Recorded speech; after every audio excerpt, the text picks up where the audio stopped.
সালাম মিডিয়া, আমাদের সঙ্গেই থাকুন। যেই মেসেজটা নিয়ে আমি আপনার কাছে এসেছিলাম, আপনি যদি কোরআন এবং হাদিস পড়েন তাতে ফায়দাটা কি হবে, এটাই ছিল আমার বলার অর্থ না। কি ফায়দা হবে? এক তো আপনার দিন আপনি শিখতে পারবেন, আর সব থেকে বড় মর্যাদা যেটা ঘটবে আপনার সাথে কবরে ঘটবে। একটা চমৎকার হাদিস আমি আপনার কাছে পেশ করি।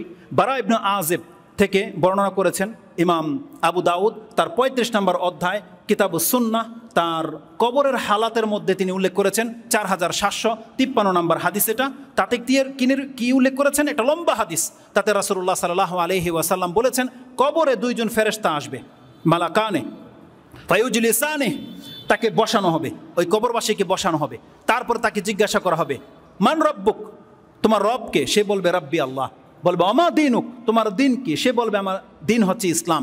বলবে মান হাযার রাজুল আল্লাযী বুইসা ফীকুম, এই ব্যক্তিটা কে বলো তো দেখি তোমাদের কাছে যাকে পাঠানো হয়েছিল? তখন সেই ব্যক্তি বলবে হুয়া রাসূলুল্লাহ, এটা তো আমাদের রাসূল মুহাম্মদ সাল্লাল্লাহু আলাইহি সাল্লাম।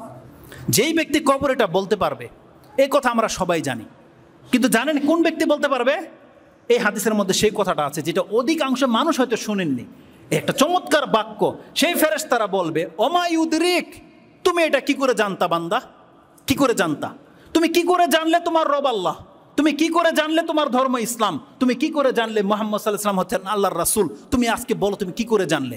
সেই ব্যক্তির জবাবটা কি হবে জানেন? সেই ব্যক্তি বলবে কারাতু কিতাব আল্লাহ, আমি আল্লাহর কালাম পাঠ করেছিলাম, ও ফাআমানতু বিহি, আমি ঈমান এনেছিলাম, বিশ্বাস করে নিয়েছিলাম, ও সাদ্দাকতু, এবং সেটাকে আমি বাস্তবায়ন করেছি। এটা ছিল এই হাদিসের কথা।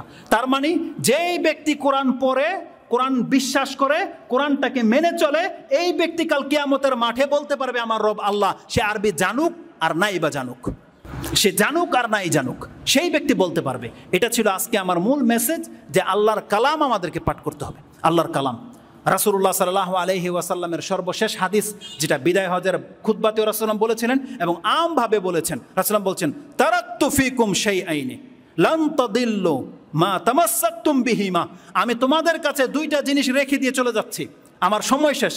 রাসূলুল্লাহ চলে গেছেন, আমাদের মাঝে দুইটা জিনিস ছেড়ে গেছেন। সেটা কি? কিতাব আল্লাহি ওয়া সুন্নতি। রাসূল বলছেন আমি তোমাদের কাছে আল্লাহর কিতাব এবং আমার সুন্নাতটাকে ছেড়ে গেলাম।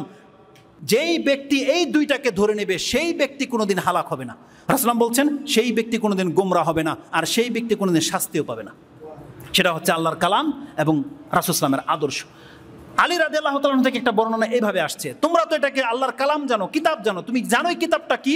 এটা হচ্ছে এমন একটা রশ্মি যেটা একটা তারাফাহু বিয়াদিল্লাহি ওয়া তারাফাহু বিআইদিকুম, যেই এই কোরআনের একটা মাথা আল্লাহ নিজের হাতে রেখেছেন, আরেকটা মাথা পৃথিবীতে ঝুলিয়ে দিয়েছেন।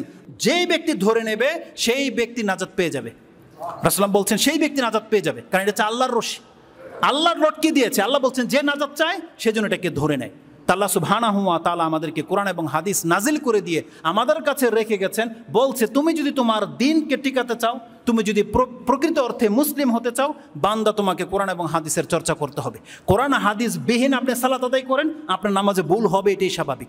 কোরআন হাদিস বিহীন আপনি হজ করেন, আপনার হজে ভুল হবে, এটাই স্বাভাবিক। কিন্তু কোরআন হাদিস পড়ে স্টাডি করে যদি আপনি আপনার ইবাদত করেন, ইনশাআল্লাহুল আজিজ একরকম হবে আমাদের ইবাদত এবং সেটা সঠিক হবে। এটাই ছিল আমার মেসেজ। আল্লাহ যেন আমাদেরকে বোঝার এবং সেই অনুযায়ী আমল করার তৌফিক দান করে।